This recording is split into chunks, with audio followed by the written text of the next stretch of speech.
পৃথিবীতে সবচেয়ে কষ্টের কি জানেন? ক্ষুধার কষ্ট। একজন ক্ষুধার্ত ব্যক্তির কাছে পূর্ণিমার চাঁদও মনে হয় ঝলসানো রুটি। আসসালামু আলাইকুম, আশা করি আপনারা সবাই ভালো আছেন। আমার প্রিয় আপু ভাইয়ারা, আমরাও আলহামদুলিল্লাহ আল্লাহ তাআলার অশেষ রহমতে ভালো আছি। নতুন আরেকটি ভিডিওতে আপনাদের সবাইকে স্বাগত জানাচ্ছি। আর আজকের ভিডিওটা শুরু করেছি আমি সকাল থেকে। সকালবেলা এখন আমার হাজব্যান্ড অফিসে যাবেন, তো আমি তাড়াতাড়ি করে নাস্তা রেডি করে নিব। আর আজকে আমার হাজব্যান্ডের অফিসে খাবার দিয়ে দিব। তো একদিকে নাস্তা তৈরি করে নিব, আর অন্য দিক থেকে আমি অফিসে দেওয়ার জন্য অন্যান্য খাবারগুলো রেডি করে নিব। আর আমি তো গত ভিডিওতে দেখিয়েছিলাম যে মুরগির মাংসটা আমি আগেই রাতের বেলা রান্না করে আমি বক্সে করে ফ্রিজে রেখে দিয়েছিলাম। আর এখন সকালবেলা আমি মাছের ভর্তাটা করব, আর ডাল রান্না করব, আর ভাত রান্না করব। তো অনেক কিছু মিলিয়ে আসলে অনেক তাড়াহুড়ো এবং অনেক কাজ। তো আমার হাজব্যান্ড এখনও ঘুমিয়ে আছেন।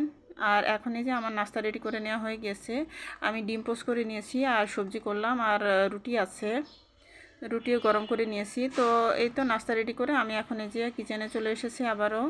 এখন মাছের ভর্তাটা তৈরি করব। তো মাছগুলো আমি সিদ্ধ বসিয়ে দিয়েছি। এখানে আমি দুই ধরনের মাছ নিয়েছি, টাকি মাছ আর অন্য মাছ নিয়েছি 2 টুকরা। তো এই মাছগুলো আমি এখন ভালোভাবে সিদ্ধ করে নিব। তো আমি এখন উল্টে পাল্টে তারপর আবারও ঢাকনা দিয়ে ঢেকে রেখে দিব কিছুক্ষণ, তাহলেই সিদ্ধ হয়ে যাবে। তারপর সিদ্ধ হয়ে যাওয়ার পর আমি কাটা বেছে নিব। খুব ভালোভাবে আমি কাটাগুলো বেছে নিব, নিয়ে তারপরে মাছের ভর্তাটা বানাবো। তো এই তো আমার মাছগুলো সিদ্ধ করে নেওয়া হয়ে গিয়েছে। এখন আমি মাছের কাটাগুলো বেছে নিব। আর এদিক থেকে এই যে আমি ডাল রান্নাটা করে নিতেছি। তো আমার ডাল রান্নাটা হয়ে গিয়েছে, আর এখন আমি ধনিয়া পাতা কুচি দিয়ে দিব। আর আমার এই ডাল রান্নাটা আমার হাজব্যান্ডের অফিসের সব কলিগরাও অনেক পছন্দ করেন। তো প্রত্যেক সপ্তাহে কিন্তু আমাকে ডালটা দিয়ে দিতে হয়। তো এই তো আমি ডালটা রান্না করে নিয়েছি। তারপরে এখন আমি মাছের ভর্তাটাও করে নিব। তো অফিসে যেদিন খাবার দেওয়া হয়, তো ওই দিন আমার একটু ঝামেলা একটু একটু ঝামেলা বেশি থাকে। তো এখন আমি এই যে ভাতটাও বসিয়ে দিয়েছে, তো ভাতটাও আমার হচ্ছে। আর এখন এই যে আমি মাছের ভর্তা করার জন্য আমি শুকনো মরিচগুলো ভেজে নিব। তো তার জন্য আমি একটা প্যানের মধ্যে সরিষার তেল দিয়ে দিলাম, আর এখন বেশ কিছু শুকনো মরিচ দিয়ে দিলাম। দিয়ে এখন আমি মচমচে করে ভেজে নিব।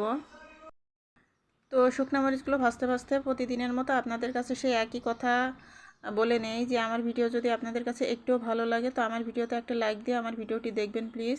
আর যারা নতুন ভাইয়া আপুরা আছেন তারা প্লিজ আমার ভিডিওতে একটা লাইক দিয়ে ভিডিওটি দেখবেন, এবং আমার চ্যানেলটাকে সাবস্ক্রাইব করে প্লিজ আমাকে সাপোর্ট করবেন, এবং আমার বন্ধু হয়ে আমার চ্যানেলের সাথেই থাকবেন। আমিও ইনশাল্লাহ সবাইকে সাপোর্ট করব। আর যে সমস্ত ভাইয়া আপুরা প্রত্যেকদিন আমার ভিডিওগুলো দেখেন, লাইক দেন, কমেন্ট করেন, সে সমস্ত ভাইয়া আপুদেরকে আমি অসংখ্য ধন্যবাদ জানাই, এবং তাদের জন্য থাকবে মন থেকে দোয়া। তো আমার শুকনো মরিচগুলো ভেজে নেওয়া হয়ে গিয়েছে। তো আমি মরিচগুলো তুলে রেখেছি। তারপরে সেই তেলের মধ্যে বেশ কিছুটা পেঁয়াজ দিয়ে দিয়েছি, দিয়ে তারপরে পেঁয়াজগুলো একটু হালকা করে ভেজে নিয়েছি। নিয়ে এখন কাটা বেছে রাখা সেই মাছগুলো দিয়ে দিলাম। তো মাছগুলো পেঁয়াজের মধ্যে দিয়ে খুব ভালোভাবে নাড়াচাড়া করে আমি মিক্স করে নিব। তো মিক্স করা হয়ে গেলে তারপরে নামিয়ে নিব। খুব বেশি ভাজা ভাজা করব না, জাস্ট একটু নাড়াচাড়া করে মিক্স করে নিব। নিয়ে তারপরে মাছটা নামিয়ে নিব, নিয়ে তারপর ভর্তাটা তৈরি করে নিব এখন। আর এখানে যে একটা আমি বড় ডিশ নিয়েছি, নিয়ে তার মধ্যে আমি শুকনা মরিচগুলো এখন দিয়ে দিব। আর এই যে যা যা লাগবে সব কিছু আমি নিয়ে নিয়েছি মাছের ভর্তা তৈরি করার জন্য। শুকনা মরিচ লাগবে, তারপর ধনিয়া পাতা লাগবে, আর এই যে এখানে সরিষার তেল লাগবে। তো এগুলোই লাগবে, আর খুব বেশি কিছু লাগবে না। তো এই তো এখন আমি মরিচগুলো সব দিয়ে দিব প্লেটের মধ্যে, দিয়ে তারপরে এর মধ্যে পরিমাণ মতো লবণ দিয়ে দিব। দিয়ে এখন লবণ দিয়ে মরিচগুলোকে খুব ভালোভাবে মেখে নিব। মরিচগুলোকে খুব ভালোভাবে আমি মেখে একদম গুঁড়া গুঁড়া করে নিব। তো গুঁড়া গুঁড়া হয়ে গিয়েছে। এখন আমি এই মরিচের মধ্যে একটু বেশি পরিমাণে ধনিয়া পাতা দিয়ে দিলাম। তো এই ভর্তাটার মধ্যে ধনিয়া পাতা বেশি পরিমাণে দিলেই বেশি ভালো লাগে খেতে। তো আমি অনেকটা পরিমাণ ধনিয়া পাতা দিয়ে দিয়েছি। দিয়ে এখন এই ধনিয়া পাতার মধ্যে আমি মাছগুলো দিয়ে দিলাম। পেঁয়াজের সাথে যে মাছগুলো মিক্স করে রেখেছিলাম, তো সেই মাছগুলো দিয়ে দিলাম। দিয়ে খুব ভালোভাবে আমি এখন মেখে নিব, সব কিছু একসাথে করে আমি মিক্স করে নিব।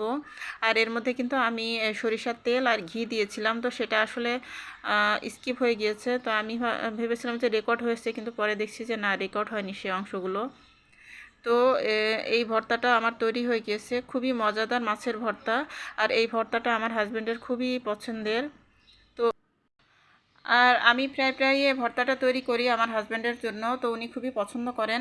আর আজকে এই ভর্তাটা অফিসে দেওয়ার কথা, কিন্তু উনি বলেছেন যে এই ভর্তাটা তৈরি করে অফিসে দিয়ে দিও, তো তার জন্য তৈরি করা। তো যাই হোক, এই যে আমার খাবারগুলো সব রেডি করে নেওয়া হয়ে গিয়েছে। তো এখানে এই যে মুরগির মাংসটা, তারপরে এই যে ভাত রান্না করেছি, আর এখানে যে ডাল দিয়েছি, আর এই যে মাছের ভর্তাটা। তো এখন আমি খাবারগুলো আমার হাজব্যান্ডকে সব কিছু গুছিয়ে ব্যাগে ভরে দিয়ে দিব। তো এই তো আজকে শুধু সকালের কাজকর্ম আর এই মাছের ভর্তাটাই আপনাদেরকে দেখালাম, আর অন্যান্য কোনো কিছু আর আজকের ভিডিওতে শেয়ার করছি না। তো দুপুরবেলা এই যে আমি এখন মাছের ঝোল করে নিচ্ছি সিমের বিচি দিয়ে, আর কাতলা মাছ দিয়ে ভুনা করে নিচ্ছি। তো সেটা আপনাদের সাথে একটু শেয়ার করলাম। তো আজকের ভিডিও এতটুকুনি ছিল। তো আমার ভিডিও আপনাদের কাছে কেমন লাগে আপনারা প্লিজ কমেন্টের মাধ্যমে জানাতে পারেন। তো আজকের মতো এখান থেকে বিদায়, আল্লাহ হাফেজ।